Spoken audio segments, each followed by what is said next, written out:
بسم اللہ الرحمن الرحیم.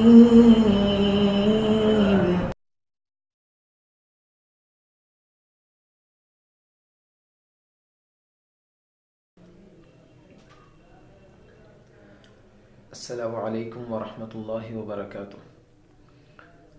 نحمده ونصلي على رسوله الكريم. اما بعد فاعوذ بالله السميع العليم من الشيطان الرجيم.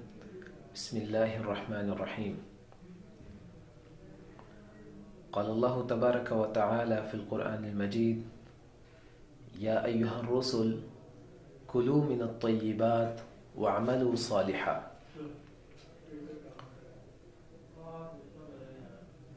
ہم اپنے سابقہ دروس میں چند ایسے اسباب کے بارے میں بات کر چکے ہیں جن اسباب کے ذریعے ہم اپنے مال میں برکت بھی حاصل کر سکتے ہیں اور خیر بھی حاصل کر سکتے ہیں، اور صرف اپنے مال میں ہی نہیں، اپنی عمر میں، اپنی اولاد میں اور اپنے اسباب میں، اپنے کاروبار میں، الغرض ہر وہ چیز جو ہمارے لیے دنیا میں فائدہ مند ثابت ہوتی ہے، ہم اس میں اللہ تعالیٰ کی طرف سے اپنے لیے بھلائی کو حاصل کر سکتے ہیں، برکت کو حاصل کر سکتے ہیں اور خیر کو حاصل کر سکتے ہیں. ان چند اسباب کے بعد چند ایک اسباب کے بارے میں آج ہم بات کریں گے. ابھی ہم جس سبب کے بارے میں بات کریں گے وہ ہے خود کو اللہ تعالیٰ کی عبادت کے لیے فارغ کرنا. اس کا کیا مطلب ہے کہ خود کو اللہ تعالیٰ کی عبادت کے لیے فارغ کرنا؟ اگر ہم یہ سوچیں کہ اس کا یہ مطلب ہے کہ انسان صبح سے شام تک مساجد میں بیٹھا رہے اور فارغ رہے اور صرف اللہ کی عبادت کرے، تو اس کا یہ مطلب نہیں ہے، بلکہ اس کا مطلب ہے کہ جب اللہ تعالیٰ کی عبادت کرنی ہے، نماز پڑھنی ہے یا قرآن پڑھنا ہے یا تسبیحات کرنی ہے، تو آپ کا دل، آپ کا دماغ، آپ کی توجہ وہ مکمل طور پر اللہ تعالیٰ کی طرف ہونی چاہیے، اور آپ بالکل ایسا معاملہ اپنے ساتھ اختیار کریں کہ آپ اللہ تعالیٰ کو یہ چیزیں سنا رہے ہیں. اور نبی مکرم صلی اللہ علیہ وسلم کے پاس جب جبرائیل علیہ السلام آئے تھے، حدیث جبرائیل میں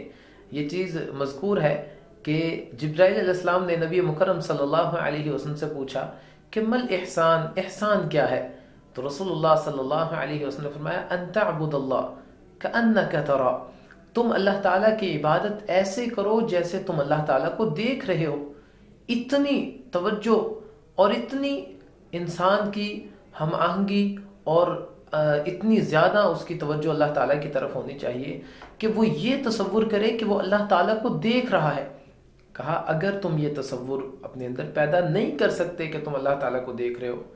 تو پھر اتنا تصور ضرور تمہارے دل میں ہونا چاہیے فَإِنَّهُ يَرَاكَ، کہ وہ اللہ تعالیٰ تمہیں ضرور دیکھ رہا ہے.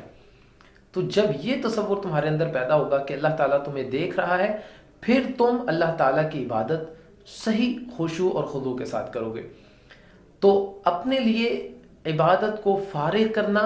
اللہ تعالیٰ کے لیے اپنے دل کو،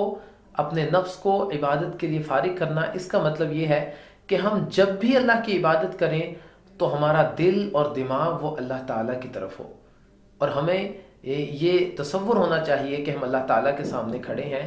اور اللہ تعالیٰ ہمیں دیکھ رہے ہیں، اور ہم جتنی بھی باتیں کر رہے ہیں وہ اللہ تعالیٰ سے کر رہے ہیں. رسول اللہ صلی اللہ علیہ وسلم نے فرمایا، اللہ تعالیٰ کہتے ہیں یا ابن آدم، اے ابن آدم، تفرغ لعبادتی، میری عبادت کے لیے خود کو فارغ کر. فارغ کرنے کا مطلب ہم بتا چکے ہیں کہ اپنے دل و دماغ کو صحیح اللہ تعالیٰ کی طرف متوجہ کر لینا. انعامات کیا ملیں گے؟ املا صدرک غنن واسد فقرک، کہ میں تیرے سینے کو غنا سے بھر دوں گا، کبھی کوئی پریشانی نہیں ہوگی، مالی پریشانی، معاشرتی پریشانی نہیں ہوگی، اور فقیری کو روک دوں گا تجھ سے، تیرے پاس کبھی فقیری نہیں آئے گی. یہ بہت بڑا انعام ہے اللہ تعالیٰ کا کہ اللہ تعالیٰ اس وجہ سے کہ ہم اللہ تعالیٰ کی عبادت کریں، اللہ تعالیٰ کی طرف متوجہ ہو کر، اللہ تعالیٰ کہتے ہیں اگر ایسی عبادت کرو گے تو میں تمہارے سینے کو غنا سے بھر دوں گا، پریشانیوں سے عاری ہو جاؤ گے اور تمہارے قریب فقر وہ نہیں آ سکے گا۔ ہاں وَإِلَّا تَفْعَلْ، اگر ایسا نہیں کرو گے، مَلَأْتُ يَدَكَ شُغْلًا وَلَمْ أَسُدَّ فَقْرَكَ، تو پھر تمہارے ہاتھوں کو شغل سے بھر دوں گا، ہر وقت تم مصروف رہو گے کاموں میں، لیکن وَلَمْ أَسُدَّ فَقْرَكَ، تمہاری فقیری، تمہاری محتاجگی وہ پھر بھی تم سے دور نہیں ہوگی۔ اس میں دونوں چیزیں ہمارے سامنے رکھ دی کہ اللہ تعالیٰ کی عبادت صحیح توجہ کے ساتھ کرنا یہ ہمارے لیے ہمارے دل کی پریشانیاں دور کرنے کا بھی باعث ہے، اور دوسرے نمبر پر فقر کو، غریبی کو، محتاجگی کو ہم سے دور کرنے کا بھی باعث ہے۔ اور اللہ تعالیٰ نے کہا اگر ایسا نہیں کرو گے تو پھر تمہارے ہاتھوں کو شغل سے بھر دوں گا، سارا دن کام کرو گے اور پھر شام کو اپنے دوستوں کے درمیان بیٹھ کر کہو گے کوئی فائدہ کام کا نہیں ہوا، سارا دن کام کرنے کے باوجود یہ پیسے ملے ہیں مجھے، اور یہ بھی اب میں گھر گیا ہوں تو اس سے زیادہ کا خرچہ ہو چکا ہے۔ تو یہ چیز ہوتی ہے اللہ تعالیٰ کی عبادت نہ کرنا، یا اللہ تعالیٰ کی عبادت کرنا مگر توجہ سے نہ کرنا۔